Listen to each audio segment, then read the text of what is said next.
এবার মার্কিনীদের সঙ্গে গোয়েন্দা তথ্য বিনিময় বন্ধ করল যুক্তরাজ্য। মার্কিন হামলার আশঙ্কায় ভেনেজুয়েলায় গেরিলা যুদ্ধের প্রস্তুতি।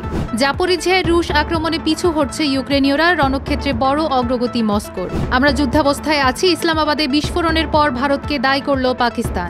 ইসলামাবাদে হামলা, আফগানিস্তানেও আক্রমণ চালাতে পারে পাকিস্তান, হুঁশিয়ারি আসিফের। যুক্তরাষ্ট্রে যোগ্য লোক নেই, H-1B ভিসা ইস্যুতে অবস্থান বদলালেন ট্রাম্প। যুক্তরাষ্ট্রের সঙ্গে শান্তিপূর্ণ পরমাণু চুক্তি চায় ইরান। ক্যারিবীয় সাগরে যুক্তরাষ্ট্রের বিশাল যুদ্ধজাহাজ বহর মোতায়েন। নতুন নিরাপত্তা চুক্তি করল অস্ট্রেলিয়া ও ইন্দোনেশিয়া। বোরকা না পড়লে নারীদের চিকিৎসা নয়, আফগানিস্তানে ফের বিতর্কিত নির্দেশ। গাজার একাংশে বাড়িঘর তৈরির পরিকল্পনা যুক্তরাষ্ট্রের, থাকবে কেবল হামাস বিরোধীরা। ব্রাজিলে COP30 সম্মেলন ভেন্যুতে আদিবাসী বিক্ষোভকারীদের সঙ্গে নিরাপত্তারক্ষীদের সংঘর্ষ। জর্জিয়ায় বিধ্বস্ত তুরস্কের বিমানটিতে থাকা 20 সেনার সবাই নিহত। বনায়নে বিশ্বের শীর্ষ 4 দেশের একটি তুরস্ক, লক্ষ্য নেট জিরো, বললেন এরদোয়ান। ক্যারিবীয় সাগরে যুক্তরাষ্ট্রের সামরিক বাহিনীর ধারাবাহিক ক্ষেপণাস্ত্র হামলার প্রতিবাদে যুক্তরাষ্ট্রের সঙ্গে গোয়েন্দা তথ্য বিনিময় বন্ধ করেছে যুক্তরাজ্য।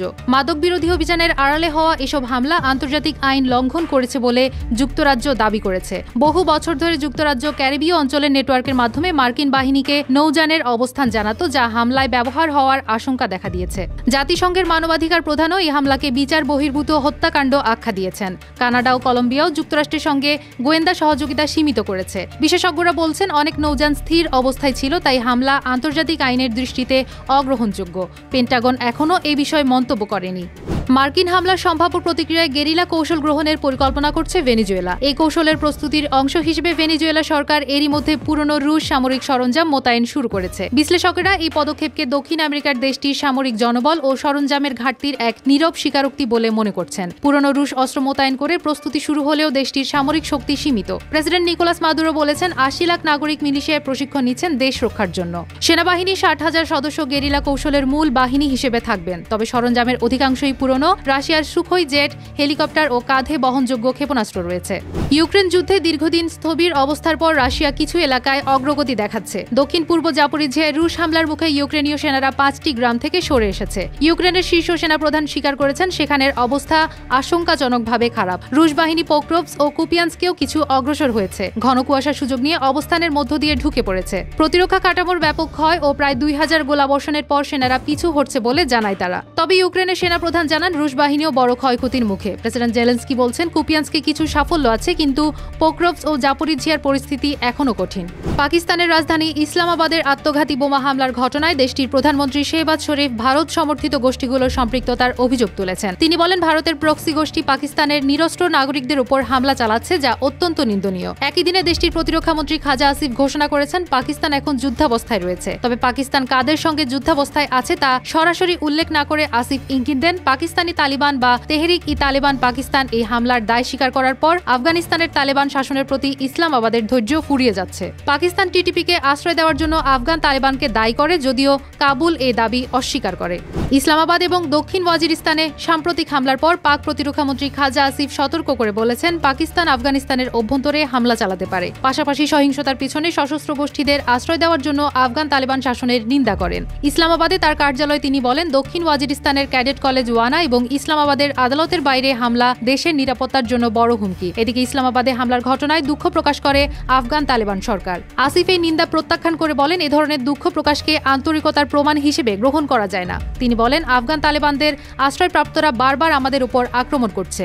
মার্কিন প্রেসিডেন্ট ডোনাল্ড ট্রাম্প তার প্রশাসনের অভিবাসন সংস্কারের বিষয়ে অবস্থান বদলেছেন। তিনি বলেছেন, যুক্তরাষ্ট্রে নির্দিষ্ট কিছু ক্ষেত্রে প্রতিভাবান লোক নেই, তাই বিদেশি প্রতিভা আনা জরুরি। বিশেষ করে H-1B ভিসার মাধ্যমে দক্ষ কর্মী নেওয়ার পক্ষে তিনি যুক্তি দিয়েছেন। ট্রাম্প বলেন, যথাযথ প্রশিক্ষণ ছাড়া দেশ দীর্ঘমেয়াদে বেকারদের পুনঃনিয়োগে জটিল দায়িত্ব পালনে সক্ষম হবে না। তিনি স্পষ্ট করে উল্লেখ করেছেন, মার্কিন যুক্তরাষ্ট্রের বিশ্বের প্রতিভাবান ব্যক্তিদের আনা দরকার, কারণ দেশে নির্দিষ্ট ক্ষেত্রে যথাযথ দক্ষতা নেই। তার মন্তব্য এমন সময় এসেছে যখন তার প্রশাসন H-1B ভিসা কর্মসূচির ওপর কঠোর পদক্ষেপ নিয়েছে।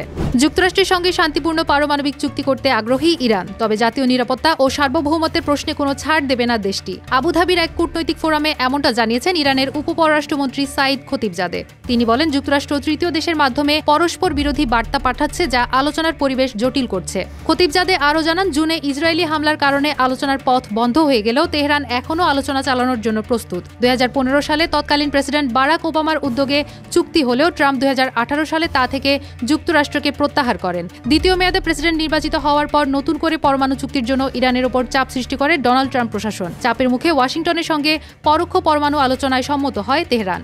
বিশ্বের সবচেয়ে বড় যুদ্ধজাহাজ ইউএসএস জেরাল্ড আর ফোর্ডকে কেন্দ্র করে গঠিত মার্কিন নৌবহর ক্যারিবীয় সাগরে পৌঁছেছে। মাদক বিরোধী অভিযানের আড়ালে মোতায়েন করা এই স্ট্রাইক গ্রুপে 4000-এরও বেশি নাবিক, ডজন খানেক বিমান, গাইডেড মিসাইল ডেস্ট্রয়ার এবং অন্যান্য সহায়ক জাহাজ রয়েছে। পেন্টাগনের মুখপাত্র জানান, এই শক্তি বৃদ্ধির ফলে অবৈধ কর্মকাণ্ড শনাক্ত, যুক্তরাষ্ট্রের নজরদারি ও প্রতিরোধের সক্ষমতা বাড়াবে এবং মাদক পাচার ও আঞ্চলিক অপরাধী নেটওয়ার্ক দমন করবে।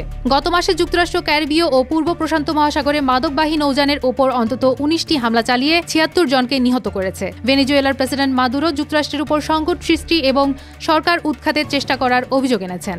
অস্ট্রেলিয়া ও ইন্দোনেশিয়া নতুন এক নিরাপত্তা চুক্তি স্বাক্ষর করেছে, যা দুই দেশের মধ্যে নিরাপত্তা হুমকির ক্ষেত্রে যৌথ পদক্ষেপ ও পরামর্শের সুযোগ নিশ্চিত করবে। সম্প্রতি সিডনিতে যৌথ সংবাদ সম্মেলনে অস্ট্রেলিয়ার প্রধানমন্ত্রী অ্যান্থনি আলবানিজ ও ইন্দোনেশিয়ার প্রেসিডেন্ট প্রাবোয়ো সুবিয়ান্তো চুক্তির ঘোষণা দেন।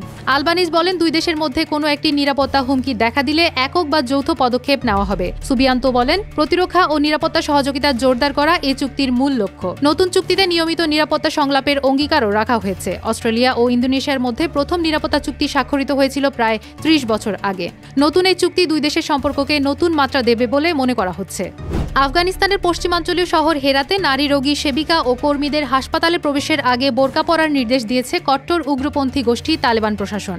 আন্তর্জাতিক মানবিক সংস্থা ডক্টরস উইদাউট বর্ডার্স জানায়, তালেবানের জারি করা এই নির্দেশনা নারীদের চিকিৎসা গ্রহণের পথে বড় বাধা সৃষ্টি করেছে এবং জরুরি রোগী ভর্তি 28% কমে গেছে। MSF এর আফগানিস্তান বিষয়ক প্রোগ্রাম ম্যানেজার বলেন, এই নতুন বিধিনিষেধ নারীদের জীবনকে আরও কঠিন করে তুলেছে এবং স্বাস্থ্যসেবা পাওয়ার ক্ষেত্রে বড় বাধা তৈরি করছে। তবে তালেবান সরকারের এক মুখপাত্র MSF এর এ দাবি অস্বীকার করেছেন। এদিকে আন্তর্জাতিক মহলের উদ্বেগের পর কিছু এলাকায় বিধিনিষেধ আংশিক শিথিল করা হয়েছে। গাজায় ফিলিস্তিনিদের জন্য বাড়িঘর তৈরির পরিকল্পনা করছে যুক্তরাষ্ট্র। এসব বসতি ইসরায়েল যুদ্ধবিরতি চুক্তির হলুদ রেখার বাইরে নির্মাণ করা হবে, যেখানে প্রবেশের আগে ফিলিস্তিনিদের স্ক্রিনিং বা হামাস বিরোধী মনোভাব যাচাই করতে হবে। যুক্তরাষ্ট্র ও ইসরায়েলি কর্মকর্তারা এসবকে অল্টারনেট সেফ কমিউনিটিজ বা বিকল্প নিরাপদ সম্প্রদায় হিসেবে উল্লেখ করেছেন। পরিকল্পনায় স্বাস্থ্যকেন্দ্র, স্কুল ও প্রশাসনিক ভবনের ব্যবস্থা রাখা হবে এবং এক স্থানে কয়েক হাজার মানুষের অস্থায়ী বসবাসের সুযোগ থাকবে। তবে দ্য আটলান্টিক জানিয়েছে, এই পরিকল্পনা প্রায় প্রতিদিনই বদলাচ্ছে। বসতিগুলোর নির্ধারিত জনসংখ্যাও ক্রমে পরিবর্তন হচ্ছে। এক পর্যায়ে যুক্তরাষ্ট্র, যুক্তরাজ্য ও ইসরায়েলি সামরিক কর্মকর্তাদের দল পরিকল্পনাটি সংশোধন করে প্রতিটি বসতির জনসংখ্যা 25,000 থেকে কমিয়ে প্রায় 6,000-এ নামিয়ে এনেছে। ব্রাজিলের বেলায় COP30 সম্মেলনস্থলে প্রবেশের চেষ্টা করায় আদিবাসী বিক্ষোভকারীদের সঙ্গে নিরাপত্তা রক্ষীদের সংঘর্ষ হয়েছে। বন সুরক্ষা ও ভূমির অধিকার দাবিতে বিক্ষোভকারীরা জোর করে ভেতরে ঢোকার চেষ্টা করলে ধাক্কাধাক্কি শুরু হয়। এতে 2 নিরাপত্তা রক্ষী আহত হন এবং ভেন্যুর সামান্য ক্ষতি হয়। বিক্ষোভকারীদের হাতে ছিল পতাকা ও ব্যানার, যেখানে লেখা ছিল, আমাদের জমি বিক্রির জন্য নয়। সংঘর্ষের পর প্রবেশপথ বন্ধ করে দেওয়া হয়, পরে তা পুনরায় খুলে দেওয়া হয়। জাতিসংঘ জানিয়েছে, ঘটনাটি তদন্তনাধীন এবং সম্মেলন এখন নিরাপদভাবে চলছে। COP30-তে এবছর আদিবাসী প্রতিনিধিদের বন ব্যবস্থাপনা আলোচনায় গুরুত্বপূর্ণ অংশীদার হিসেবে অন্তর্ভুক্ত করা হয়েছে। আজারবাইজান থেকে উড্ডয়নের পর জর্জিয়ায় বিধ্বস্ত হয়েছে তুরস্কের C-130 সামরিক কার্গো বিমান। এতে থাকা 20 জন সেনা সদস্যের সবাই নিহত হয়েছে বলে নিশ্চিত করেছেন তুর্কি প্রতিরক্ষা মন্ত্রী ইয়াসার গুলার। জর্জিয়ার কাখেতি অঞ্চলের সিগনাগি মিউনিসিপ্যালিটিতে ঘটে যায় এই দুর্ঘটনা। প্রাথমিক ভিডিও ফুটেজে দেখা যায়, বিমানটি আকাশে ঘুরে মাটিতে আছড়ে পড়ে, সঙ্গে সঙ্গে আগুন ধরে যায়। ধ্বংসাবশেষ টিলা জুড়ে ছড়িয়ে পড়ে এবং কিছু অংশে আগুন জ্বলতে দেখা যায়। ইয়াসার গুলার জানান, বীর সেনারা শহীদ হয়েছেন এবং দুর্ঘটনার কারণ তদন্ত করা হচ্ছে। জর্জিয়ার বিমান কর্তৃপক্ষ জানায়, বিমানটি কোনো বিপদ সংকেত পাঠানোর আগেই রাডার থেকে হারিয়ে যায়। বনায়ন ও পরিবেশ সংরক্ষণে বিশ্বের শীর্ষ 4 দেশের মধ্যে উঠে এসেছে তুরস্ক। প্রেসিডেন্ট রিসেপ তাইয়েপ এরদোয়ান জানান, গত 23 বছরে দেশটি 7.5 বিলিয়ন চারা রোপণ করে বনভূমির পরিমাণ 23.4 মিলিয়ন হেক্টরে উন্নীত করেছে, যা দেশের 30% এলাকা। তিনি বলেন, বনায়নের মাধ্যমে নেট জিরো লক্ষ্য অর্জনের পথে এগিয়ে চলছে তুরস্ক।